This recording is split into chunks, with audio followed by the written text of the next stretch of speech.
Hi guys, and I'm Retro Critic here. And today I'll be reviewing talking about Season 4 of SpongeBob Squarepants. And Season 4 of SpongeBob Squarepants is one of my favorite seasons. Yeah, Season 4 kind of came out around the movie. This was an interesting season. It was created by Steven Hillenburg. This was, I think, a season where I think Steven Hillenburg left the show, but he stayed on a little bit, then left the show. But this is where Paul Tippett took over, but he really took over more at Season 5. Yeah, because, you know, Season 4 is an interesting season because it was a season that came after the movie. It was a season that came after the movie, pretty much. And this is the season where Steven Hillenburg left the show. Well, he kind of left the show. I mean, he still stayed on, Steven Hillenburg.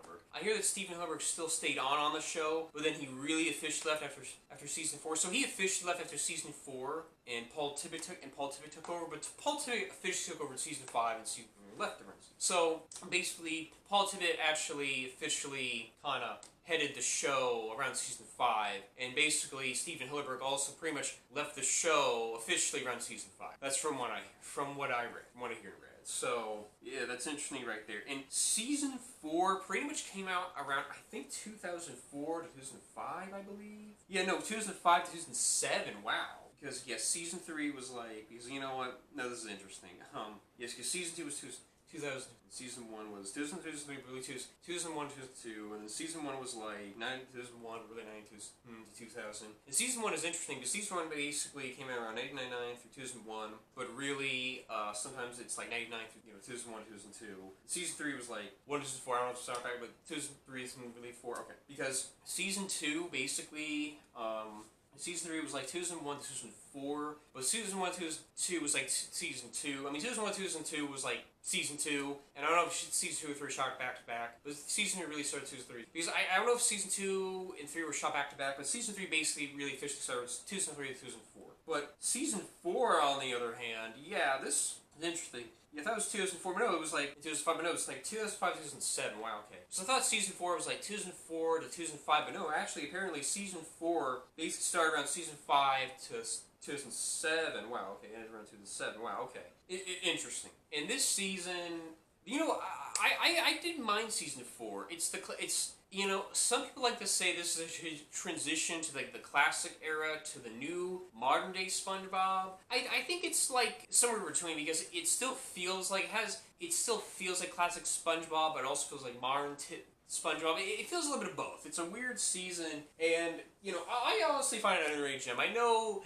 Season 4 has been a mixed bag for people, and they think it's the beginning of the Tippett era. I mean, I think SpongeBob got bad around Season 5, to be honest with you, but Season 4 is always an underrated gem. It still feels like classic SpongeBob in heart, even though it's slightly modern SpongeBob, Paul Tippett in it, and all that stuff. With the cast. Now, the cast is interesting. I mean, like I said, you have Tom Kenny as SpongeBob. Tom Kenny as SpongeBob is always great. Bill Fagerbakke as Patrick Star is really good here. So Bill Fagerbakke as Patrick Star is always good. Mr. Lawrence as Plankton. Yeah, I always like Mr. Lawrence as Plankton. And he also voiced Larry the Lobster. I did not know that. Yeah, I did not know that. That's interesting. That's interesting to know that Mr. Lawrence also voiced Larry the Lobster. Okay, wow.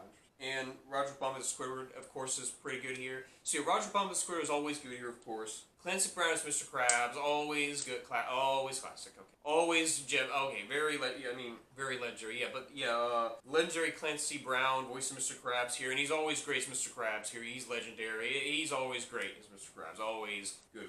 Good performance, always good to listen to. And you have like, Ernest Borgnine, legendary Ernest Borgnine as Mermaid Man. He still makes some appearances here. And Tim Conway as Barnacle Boy. Yeah, they're really good here. But Ernest Borgnine, the legendary Ernest Borgnine is still Barnacle Man here. Sorry, he's still Mermaid Man here. So Ernest Borgnine as Merman is always great here. He's still here, and may they rest in peace, but he's really good here as Mermaid Man. And Tim Conway, may he also rest in peace.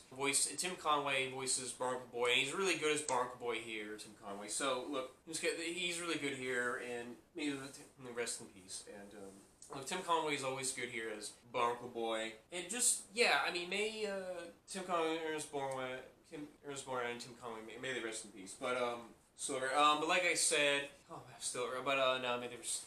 Oh, yeah, some of them still around, but no, they passed away a long time ago. They passed away a long time ago, but may they rest in peace, those two. But yeah, may those two may those two legendary actors rest in peace. Okay, but Brian Doyle Murray as the Flying Dutchman is here. He's really good as the Flying Dutchman. So so Brian Doyle Murray as the Flying Dutchman is always great here. He's always good here, and I always like his stuff, and he has a nice performance here, so that's nice to know. So that's cool. So other one is Ernest Borgnine. I always like. But yeah, I mean I always like Ernest Borgnine.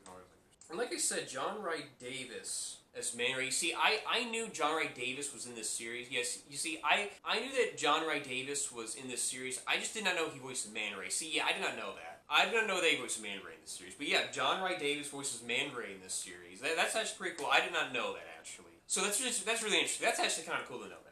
But yeah, that's actually really cool to know that.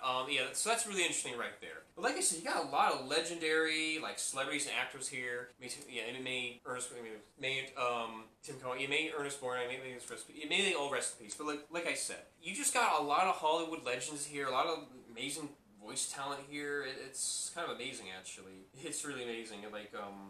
Like I said, it's kind of amazing because, and like I said, some people hated this season, like this season. Look, I always like this season. I always like season 4 of SpongeBob, like I said, and some people say, it's the start of the downfall era, because it's modern SpongeBob, because it has Paul Tibbitt, as the head director leading the series, and that's kind of true. But this still felt like classic SpongeBob in spirit. It still was a transition of SpongeBob. Some people say it's a transition of classical SpongeBob to the modern one. And look, I do agree that season 4 of SpongeBob is a transition between classic SpongeBob to modern SpongeBob. And that's the thing. And people say that, season 4 is like the downfall era, and it's like the downfall leading to modern SpongeBob. It's the beginning and the end of modern SpongeBob, basically. And because it has Paul Tibbitt in it, because it has Paul Tibbitt as like the lead head director of the series. Look, I mean as like the lead head writer. Okay, but look. But the truth is, I always didn't mind season 4 of SpongeBob, because I do agree that season 4 of SpongeBob is a transition between the classic SpongeBob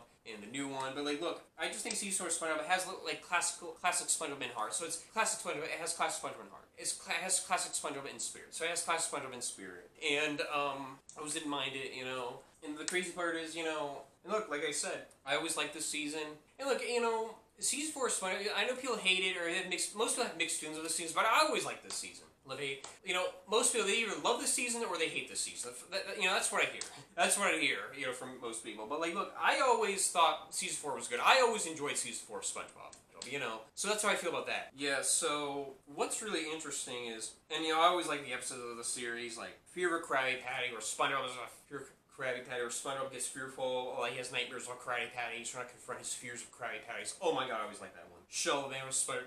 But Fear of a Krabby Patty. Oh my god, yeah, I always like the episode Fear of a Krabby Patty, where SpongeBob has like nightmares of a Krabby Patty, and then when he's awake, when he's at work, he has like fear of Krabby Patties. Oh my god. Yes, fear. Oh. And I think that's the one where Plain's a therapist, and that's a good way against work. And that's the one where SpongeBob goes. That's one where SpongeBob goes to therapy, and Plain's like the therapist. Oh my god, it's a good one. That's a really hilarious one. And the other episode is Shell the Man. Yeah, Shell the Man. Yeah, that's the one where Mr. Krabs kind of loses his kind of breaks his shell, or comes out of his shell, and it's him and you see his old Navy buddies, and it's and then they come out. It's an interesting episode. It's an interesting character development of Mr. Krabs, actually, where Krabs he comes out of his shell, literally. But it's an episode where Mr. Krabs literally breaks his shell, and it's where, but he's having a reunion with his Navy buddies, and it's where he convinces SpongeBob to dress up like him, to have a reunion with his Navy buddies. Mr. Krabs is spying on them, but and it's where he has SpongeBob dressed up as Mr. Krabs, has SpongeBob in a shell, puts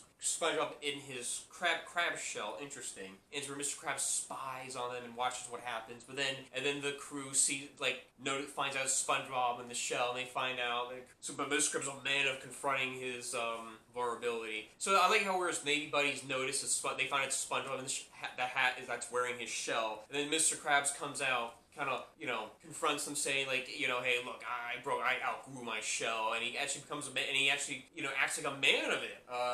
Where he kind of reveals his shell, and then he reveals vulnerability, and he shows that he outgrew his shell. And I like how, in the episode, where, all his other Navy buddies actually show their weaknesses. So it's a really interesting episode. Nice character development, Mr. Krabs, actually. And I think the episode kind of ends where, all his Navy buddies, Word and Muscle, all his Navy buddies come out of their shell, and they reveal their vulnerability and weaknesses, and it's an interesting episode. It's actually a nice episode it's a nice character development, Mr. Krabs. It's just God. It shows Mr. Krabs. It actually shows Mr. Krabs as just. It's actually a nice character development for Mr. Krabs here, actually, and it's actually a nice kind of less cute. It's just a nice kind of it just shows Mr. Krabs in a good light, and at least it shows Mr. Krabs as reasonable and less of a cheapskate here in this episode. So I'll give it that. Really good episode. The Lost Mattress. Oh my God, the Lost Mattress. Yeah, the Lost Mattress is where they where they just give Mr. Krabs a new mattress and he likes his old money. It's interesting. It's hilarious. Because the Lost Mattress is an episode where Mr. Krabs he loses his mattress. But his mattress had money, left everybody. He wants his old mattress because it's his old special mattress because that special mattress has extra money, special extra money in it. It's special, that's why. Really hilarious episode, and they try to get a new one and have to buy it. Oh my. He's still a cheapskate here, but to be fair, okay, well I'll get to that. In this episode, Mr. Krabs, he's less of a cheap. He is still reasonable in this season. And he's still less of a cheapskate in this season, but he's still. He's still crazy. But he's still cheapskate with money, but it's still. But in this episode, and sometimes in this scene, he still have a crazy cheapskate kind of person that loves his money still. But in this episode, I like how SpongeBob, Patrick, and Square I like how SpongeBob, Patrick, and Square they have to buy and get him a new mattress, and I like how Squidward has to try his best to get him a new mattress. Really hilarious, good episode. Krabs vs. Plankton. Oh my God, Krabs vs. Plankton, where basically Plankton sues Mr. Krabs, and there's a court battle, and it's hilarious. And SpongeBob was a lawyer because of basically there's because he slips. It's interesting. It's hilarious. But I always but Krabs vs. Plankton it's good and hilarious because basically Plankton flips on water. There's a failed inspection, and he flips on water, and he sues Mr. Krabs, and then SpongeBob, but Mr. Krabs gets a lawyer, but then the lawyer flips on. But basically, he wants to sue the restaurant of the water. Because the lawyer flips on the water based on just incompetence of the restaurant and just the failed structure of the restaurant. And then SpongeBob becomes the lawyer, and becomes it's hilarious. Where SpongeBob becomes the lawyer, and SpongeBob has to be a lawyer in a court battle. It's fucking hilarious. There's a court battle, and where SpongeBob is a lawyer in a court battle. It's fucking hilarious. I always like that episode. God, you got so many good episodes. Miss Puff, you're fired. Miss Puff, you're fired is where she gets fired, but then SpongeBob has to deal with a new boating driver instructor. So Miss Puff, you're fired. That's the episode where Miss Puff gets fired. She gets her job back, of course. But it's where SpongeBob gets a new boating instructor. He almost gets his license because the instructor is really good. He almost gets his driver's license because his instructor is really good, but still SpongeBob finds ways to fail to get his license. But still SpongeBob finds a way to fail to get his license. So really good, hilarious episode. Really nice, fun episode of that. Krusty Towers. Oh my God, Krusty Towers is an underage gem. Krusty Towers. Yeah. Oh my God, Krusty Towers is an underage gem. Where Mr. Krabs and SpongeBob, it's where he wants where Mr. Krabs basically creates a hotel and the hotel doesn't work out. Oh my God, hilarious episode. Patrick's guest and Squidward and it has to be hotel residents. I love it because that's an episode where basically Mr. Krabs wants to turn the Krusty Krabs into a hotel, but it's about Patrick. And SpongeBob, Patrick's a resident, SpongeBob and Square employees. So SpongeBob Square employees, but Square wants to be a resident. But Square himself wants to be a resident, and Patrick becomes a resident. It's crazy. But then I like how at the end, Mr. Krabs and SpongeBob, they crew. And I like how in the episode, Mr. Krabs fails at running a hotel place, and SpongeBob and the crew, and it's just a mess. And what happens with friends? And it becomes a disaster at the end. What happens with SpongeBob's friends? And what happens with SpongeBob and his friends is it just becomes a mess at the end. So that's a really good episode. I always like that episode. Krusty Towers is a really underrated gem episode. But Krusty Towers is a really underrated gem of an episode, if you ask me. So I always frankly, I always like Krusty Towers. That's a really good episode. That's the hardest one. That's a really nice, good episode. It always has, it has that spiritual sister heart of classic SpongeBob, really, to be honest with you. So yeah, because it still feels like classic SpongeBob, really, to be honest with you. It is close to mine. So it's close to classics. Mermaid Man Bug sings the most in picture. Okay. That's where SpongeBob and Mermaid they shoot a fan film, and it does not go well, so that's good. Just yes, Mermaid Man Bug Boy 6, the motion picture. Yeah, that's where SpongeBob and Patrick film a movie or a fan film of Mermaid and Bug. That's where they film. They want to make their own movie. They want to make their own movie with Mermaid Man and Barnacle Boy, and they basically want to SpongeBob basically wants to make their own movie with they want to make their own real movie with Mermaid and Barnacle Boy because they're replaced by actors in another new movie because they're replaced by other actors in another new movie. So they want to make their own movie because they're replaced by actors and they want to make their own movie because they're replaced by actors by another new movie. So they want to make a movie. So they want to make a new movie, but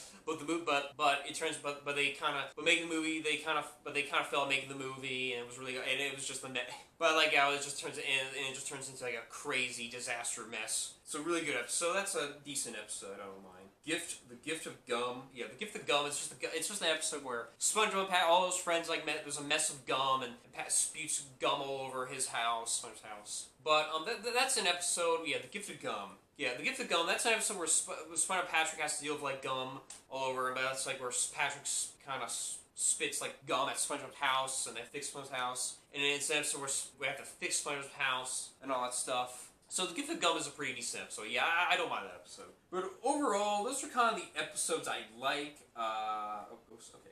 Wishing You a Ghost House is good. Wishing You Well is not. Bump It Once Bitten. Chimps Ahoy is pretty good. Whale of a Birthday. Karate Island's not. Oh, Karate Island's a pretty good episode. Yeah, that's a pretty solid episode. All That Glitters is fine. New Leaf is okay. Once Bitten is alright. Bummer Vacation is pretty solid. Bummer Vacation is actually a pretty good episode. But other than that, guys, that's kind of all I gotta say, you know. Those are the episodes I like of Season 4 of SpongeBob, you know. So overall, guys, I give Season 4 of SpongeBob SquarePants an 8 out of 10. And I think Season 4 of SpongeBob SquarePants deserves an 8 out of 10. And that's all I gotta say about Season 4 of SpongeBob SquarePants. And like I said, I definitely highly recommend Season 4 of SpongeBob SquarePants. You know, so, and that's kind of how I feel with Season 4 of SquarePants. And I definitely highly recommend Season 4 of SpongeBob SquarePants. And overall, guys, that's all I gotta say. Those are my thoughts on Season 4 of SpongeBob SquarePants. But overall, guys, I'm Retro Critic, and I'm out. And I'll see you guys later, and I'll see you guys around, and peace out, and bye.